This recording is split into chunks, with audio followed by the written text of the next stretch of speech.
mean, maybe you guys can help me figure this one out. I mean, I hear so much about how Google and Facebook censor conservatives, but they seem to be doing pretty well on those sites. Like, so this one, look, I've got this canned. I actually hate this talking point from Kevin Roos, who's been on the podcast.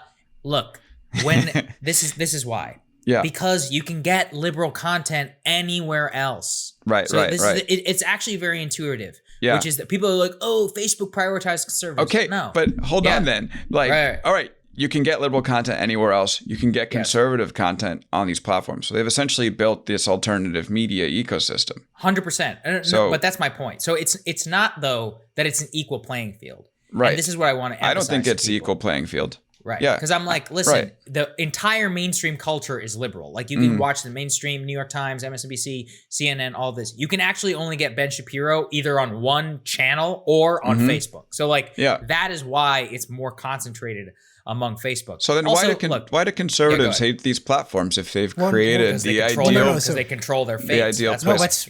Let's put on our liberal hats and look at structure. No, because I get frustrated by this one too, because look, the point is that yes, as Sagar's saying, by its nature, conservative content will do better on YouTube, because this is why once again, Air America in the 2000s was liberals trying to do talk radio.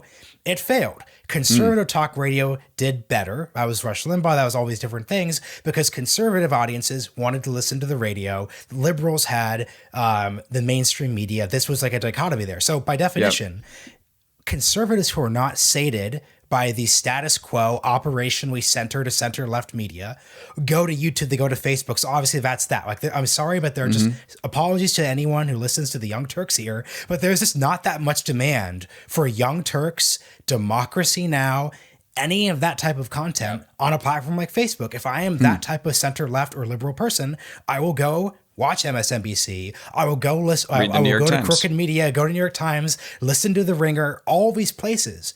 And this isn't a dunk. This isn't attacking anyone for their views, but these places are operationally center left. So if you're a conservative, what you would say is, no, look, I get, and by the way, we've talked to a lot of conservatives in high places who hate this argument, so we're channeling them. They would say, look, Alex, no shit, Ben Shapiro does well on Facebook. That's not the point. The point is, not all of conservatism is Ben Shapiro. So there are a lot of people who would say like, okay, so the fact that this like Daily Wire click farm does really well on Facebook doesn't really address the question of who exactly is doing the moderating on the Facebook platform. Right. So there's structural bias. Yeah. So there's two components to it. So I guess that's an interesting perspective. It's yes, this is an alternative media for folks who aren't satisfied with the mainstream, but as they've built that, the quote-unquote liberals in Silicon Valley are now moderating it to make sure that the conservative ideas don't get out there. I guess that's the argument. Yeah.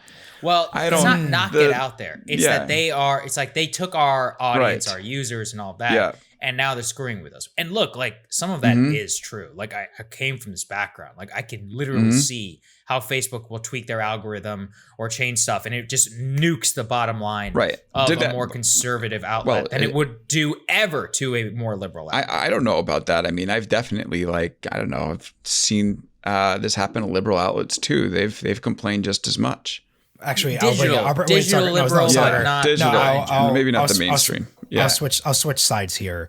This actually, this is where it gets really complicated and why my politics are idiosyncratic. Yeah. There were some incidents during the Trump years where I think Mother Jones was there were a couple publications on Facebook who had their reach limited in comparison to conservative outlets. We'll put this in the show notes. I want to make sure this is accurate.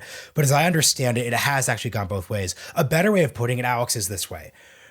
What conservatives will tell you is that if you look at, and funnily enough, this is like a kind of like structural Marxist argument, don't look at the views on videos, look at the actual structure of the companies itself. Like, do you think that the content moderation teams at Facebook, Google, et cetera, are 50-50 liberal conservative?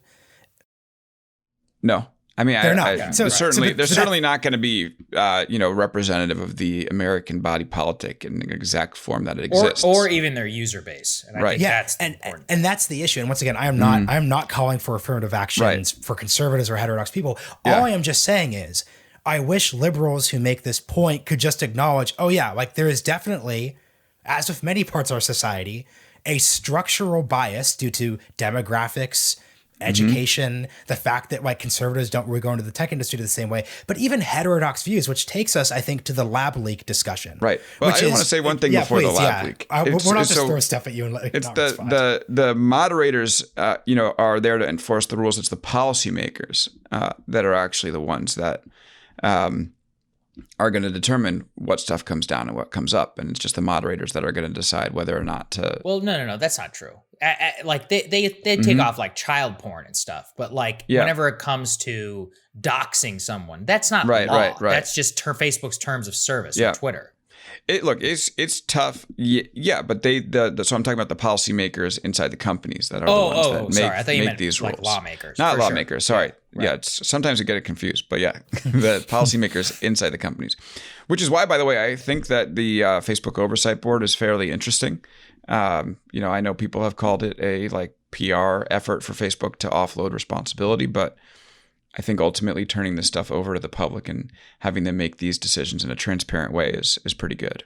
And now they're starting to weigh in on policy. So you just hit something, Alex. Thank you. You're hitting a lot of things on Friday that I want to hit.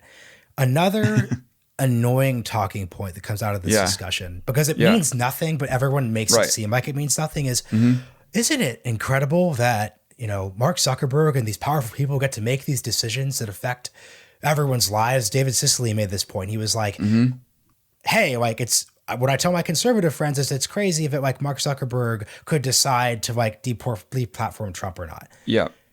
That has nothing to do with, I think, a monopoly issue. And Sagar, but both of you push back if you I'm just like viscerally feeling this. Even if you broke off Facebook from Instagram, YouTube from Google, there would still be people at these companies deciding what the rules are and how they're actually enforced. I think that the topic of who and what is wielding power in these institutions is just like largely a meaningless one. And I just yet to see a substantive point being made when people just say it's so crazy that Mark Zuckerberg has this much power. Because when you look at what people are actually proposing, I don't actually really see what's different here. Like Jack Dorsey, this is not being touched by any of this stuff. This has nothing to do with Jack Dorsey. So here's a better way to put what I'm saying. I am frustrated by people having these critiques that they then try to shoehorn into other topics, aka monopoly and antitrust, that have nothing to do with them. Yeah, look, I think that my view on this is monopoly and antitrust is one issue, content moderation is another issue. You're not going to solve one with the other. And at the end of the day, the content moderation stuff is tough. It is really difficult to handle this. You can't have a platform that's not moderated. You can't. Even the founder of 8chan, or I guess they call it 8kun now. What's his name? Fred? We're not keeping track. Come out for it, right? He wants 8chan to be moderated after creating it because he was pissed that 4chan was moderated. And 4chan was created because they were pissed that Reddit was moderated or something along that line. Every platform eventually realizes that you can't have just this free-for-all and you need to make rules. And I do think it's interesting that sometimes, the more activity or the more prominent folks are going to end up getting moderated at some point. So I don't know what the solution is, honestly. You're never going to have a content moderation policy that's going to end up treating all political sides equally.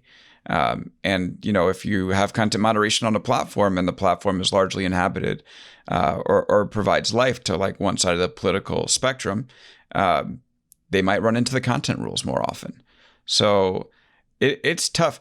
I don't know. I'm curious what you guys think the answer is on this one, because this is one of the things where I've always said, this is like the last job that I'd want in the world is trying to figure out how to moderate a platform. I think even Paul Graham, who founded Y Combinator and also said, which also runs like Hacker News, the forum site, said founding Y Combinator was way easier than trying to manage the forum site. Actually, once you get into doing content moderation, that's when your life starts to suck.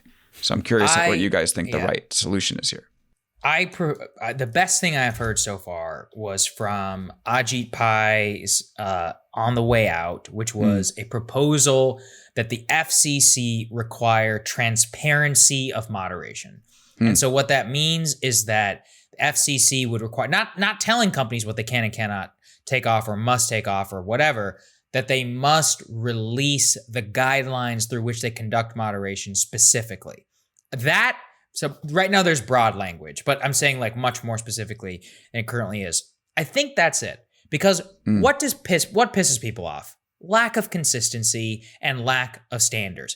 And so, for example, during the Black Lives Matter protests and riots, right? Like there was obviously mass organized violence happening on Twitter and Facebook, and none of it got taken off, and we all know it. You can point me to like maybe one or two examples. Antifa in Portland or whatever was 100% Facebook organized and nothing happened.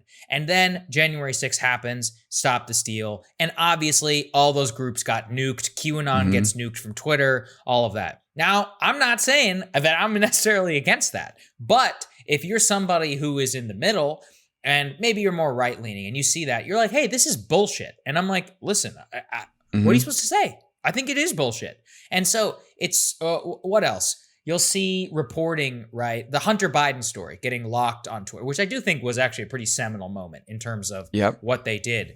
And especially in terms of radicalizing a lot of people within the conservative movement. But if you look at what happened there, it is obvious that they panicked and they just banned it.